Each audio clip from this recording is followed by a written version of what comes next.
right, go.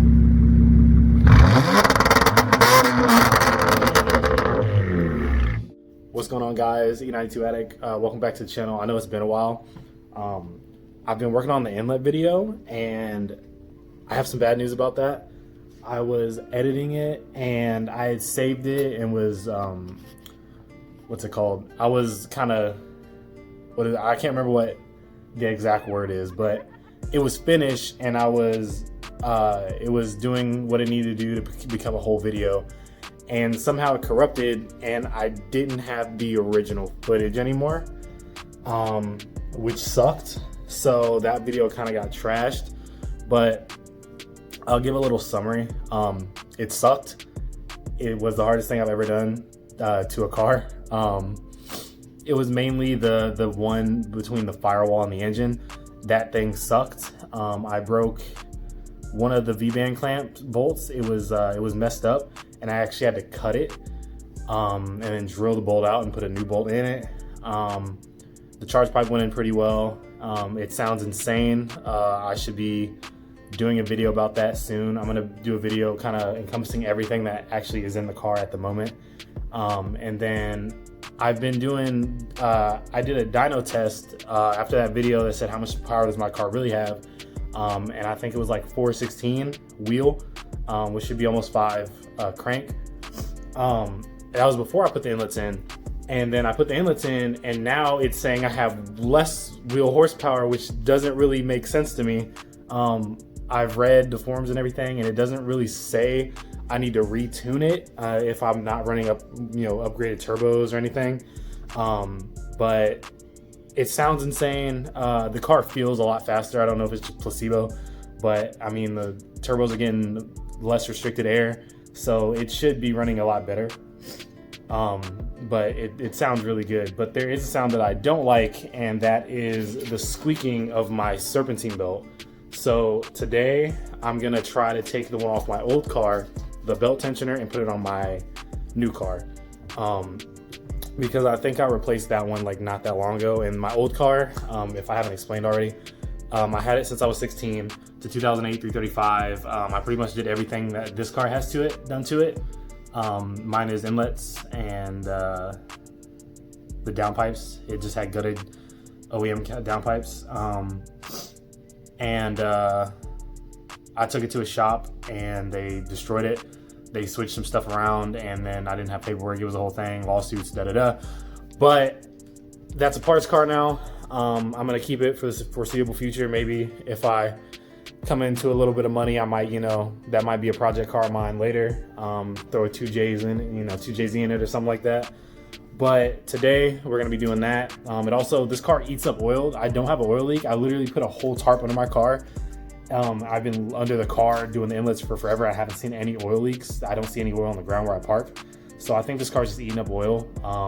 I've read on the forums that the 335IS does kind of take up oil, and it's not really a consistent, like, oh, every other day. It's like, it's like once a month I have to put a quart in it. And I heard that's pretty normal. If you have any information on that, please comment down below. I've hit like 65 subscribers, so thank you for that. I really appreciate it. But without further ado, we're gonna go downstairs. I got both my keys. Also, this thing keeps coming off my brake pedal. It's really annoying. But we're gonna go downstairs. I don't think I have a T60, or I think I have a T50, but not a T60. And I need both of those to take the tensioner off. So we're gonna do that. And I might have to take a trip to O'Reilly's. Actually, I am, because I need the oil anyway. So let's see if it's still squeaking. I drove it not that long ago. It's a squeak. It starts, and then it goes away after it gets hot, but we'll see. Yeah, I don't know if you can hear that.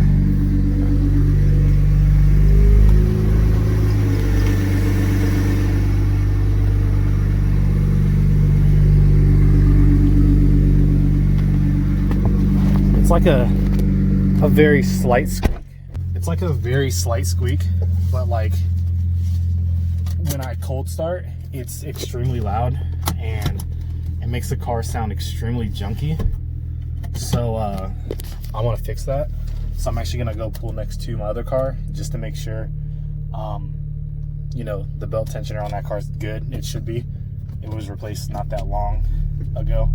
And when I say that, I mean like 2 years ago, but the car also haven't been driven in 2 years. So I'm gonna pull up next to that car. And also have to check if I have a T50, because if not, I gotta grab a T50 as well. Also, my phone is about to die, so while I'm checking that, I'm gonna charge my phone so I can continue doing this video.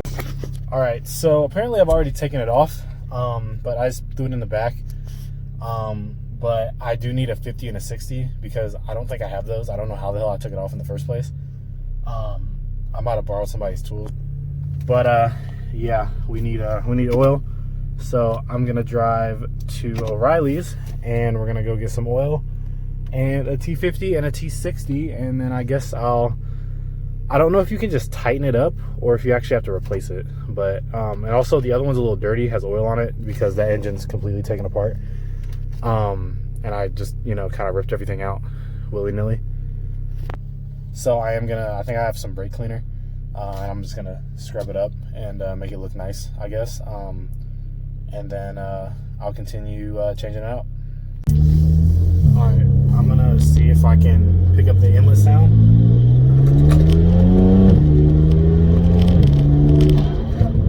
It's so much louder, like, oh my god. Like, it sounds so good. Like, it sounds so much better. Like, I'm gonna try to do another pull real quick. I'll just do a high gear pull so you just get kind of the sound without the acceleration.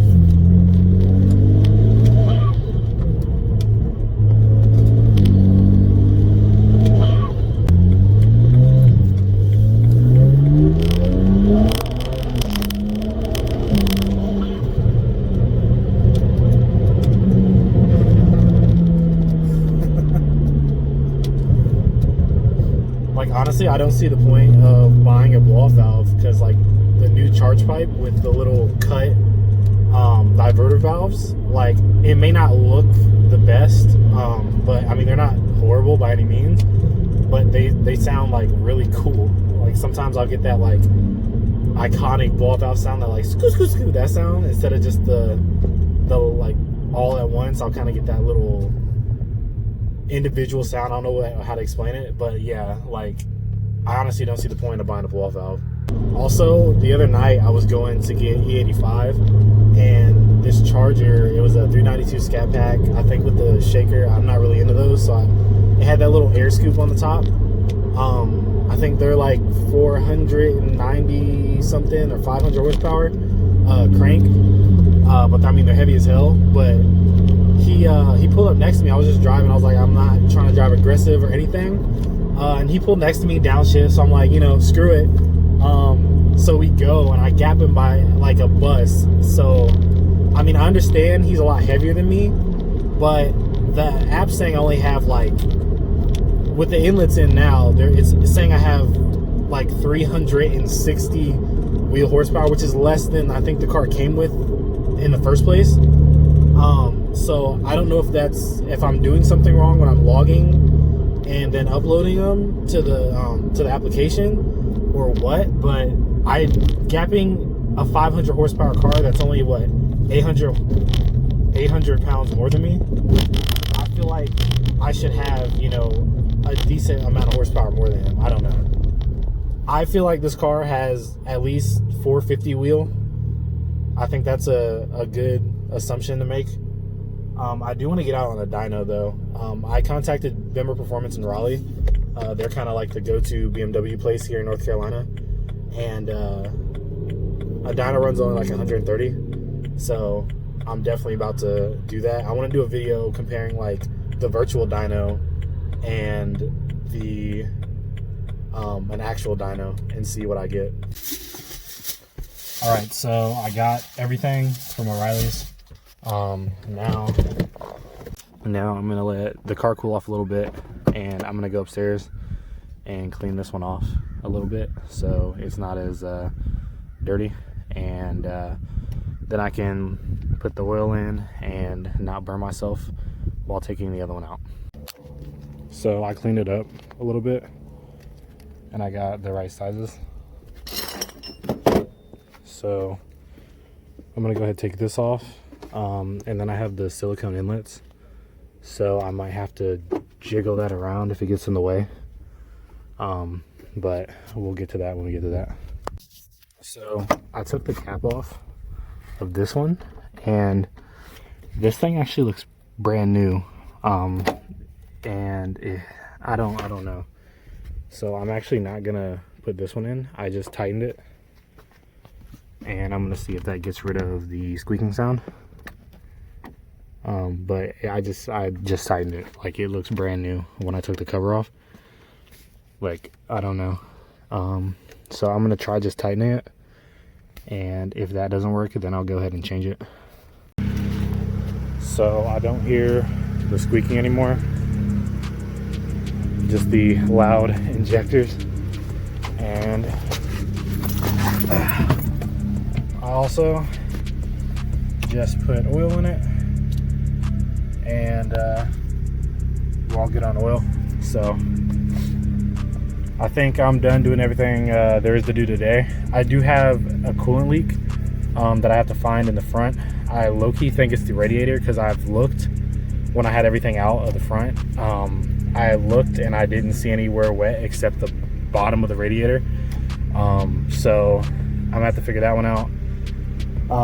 Also, my friend's actually picking up a 328, an F30 328 with a JB4. It's already modified, has a bunch of stuff on it. So I'm probably gonna do a video on that. And actually, I forgot to put this on. I'm gonna go ahead and put this on. It's not really that exciting, so I'm gonna do it off camera. But I hope you enjoyed this little video. Again, it sucks that I couldn't do the...